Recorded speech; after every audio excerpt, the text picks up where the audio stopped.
Hi, my name is Jade Munson. So imagine one day you're ripped from your family and your home and you find yourself out on the streets in the dark, in the cold, and you're not sure where your next meal is going to come from. Well, for over 7 million animals annually, that is the reality. With over 150 million stray animals on the streets already, shelters are inundated with animals that are looking for their forever home.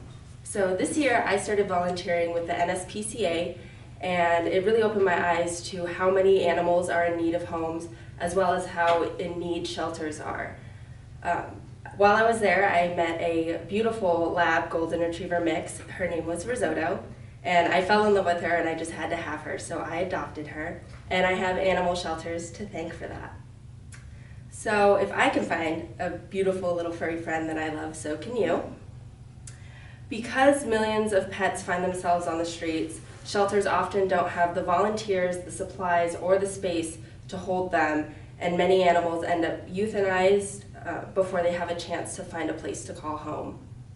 But if every person that's looking for an animal, for a pet to have with them, went through adoption, countless lives would be saved, and unethical puppy and kitten mills would be put out of practice. Right now, there are millions of animals waiting for their forever home. The ASPCA quoted that 7.6 million animals enter shelters each year, and 2.7 million are adopted out, while 2.7 million are also euthanized. So according to the American Humane Association, 35% of dogs are adopted, but 31% are euthanized, and 37% of cats are adopted, but 41% are euthanized. And these numbers just sound way too high to me. I don't know about you guys. But shelters also have other things besides cats and dogs. You can find rodents, you can find reptiles and birds. So if you're not particularly fond of a four-legged friend, you may be able to find something there for you still. There's also this misconception that animals in shelters are inherently bad, that they have health issues, behavioral issues, or they're just mutts. But that's really not true. Most of the animals in shelters are healthy because they've received the proper veterinary care that they weren't getting on the streets or in their homes that they lived in prior. And they're often house trained, which you don't find in puppies that you get from pet stores. And they're just waiting for love just like any other animal, and they just want a chance to have a home to go to. And because shelters are not motivated by profit, you can often save a lot more money by adopting an animal. They usually only have some small fees associated with rehoming, and the Animal Foundation quoted that cost is usually under $100 or $200 for some dogs, but these fees go to help pay for spaying and neutering, vet checkups, and just helping keep the shelters open, supplied, and staffed. But by purchasing an animal from a pet store, which is one of the most common ways that people go about getting their puppies and their kittens, you're supporting the unethical puppy and kitten mill industry. And these industries don't have any regard really for the quality of life that animals have. Mills are animal money-making factories. All they do is churn out puppies and kittens just to make as much money as possible. They mass produce animals for sales to stores and over the internet directly to consumers. Oftentimes the animals are bought sight unseen by the stores, so they don't really know exactly how healthy or if the animals have any behavioral issues, and they just go on the word of the mills that they're great and that they're totally healthy. But the problem with that is oftentimes the animals that are in mills are held in filthy and overcrowded wire cages that often don't have shelter from the weather, they don't have toys, they don't have companionship, and they are often left to sit in their own excrement. And because of this, malnutrition and starvation and other health issues like that are a problem from the dirty water, from dirty food, and from the filthy cages. And a lot of the animals that get sick end up dying because they get neglected and don't receive the proper veterinary care that they need to get better. So the adults that are in the mills that are breeding and producing the puppies are bred until they can't breed any longer. So they spend their entire lives in cages, hundreds of dogs in cages, just sitting there having puppies and then having those puppies taken away from them at too early of an age. And this often leads to health and behavioral issues in those dogs. And once those dogs can't breed anymore, they're often euthanized or sold to other mills that then try and force them to have even more puppies if it's possible.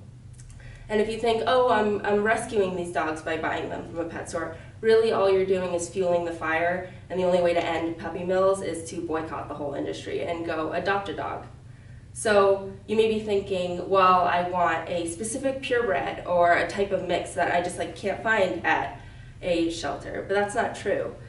Backyard breeders, who commonly are known for having those special popular breeds or hybrids, are not much better than puppy mills, because they too are driven by profit, and they continuously breed their animals, which jeopardizes the health of those animals. And oftentimes these breeders that are backyard breeders are not knowledgeable enough about how to properly breed their animals, so they do end up having health issues in the offspring. Responsible breeding usually comes with genetic testing, consistent vet checkups, and just making sure that the puppies are healthy and taken care of. But most breeders don't know how to do this, and they just sort of see what happens. They put two dogs together and just, boom, bunch of puppies to sell. So like I said, oftentimes these animals do develop a lot of health issues. Known problems are hip problems or knee problems, and just things associated with that. And in fact, according to the Humane Society, 25% of dogs that are in shelters are actually purebreds. So it's not like you can't find the purebred or that special mix that you're looking for in a shelter, because oftentimes there's millions of animals in there, so you're bound to find what you're looking for. But if you do decide that you want to go through a breeder, you need to be careful, because oftentimes they'll sell them too early, like before 6 weeks old. They won't let you see the premises or the parents, which is something that you want to know. You want to know the things about the animals. And you want to make sure that they ask you a lot of questions as well, because a really responsible breeder cares about where their animals are going. But now that I've hopefully convinced you to adopt and not shop, you may be wondering, how do I go about adopting? Well, the first thing to do is simply visit your local shelter. There's tons of shelters right here in Nevada, and many of them have databases and catalogs online that you can search through and put in the criteria of an animal that you're looking for. So maybe you're looking for a puppy that's a certain breed, and they should be able to show you if they have any available. Some stores like PetSmart or Petco that don't sell puppies or kittens for profit do hold adoption events on the weekends, so you might want to check there as well.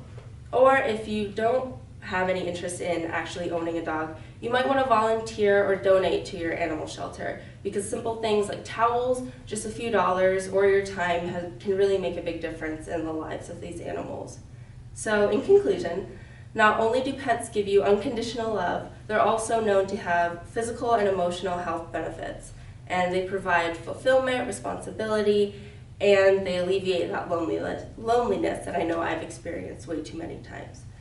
And so by adopting and not shopping, you can feel proud for helping save an innocent animal in need and putting an end to puppy mills. Thank you.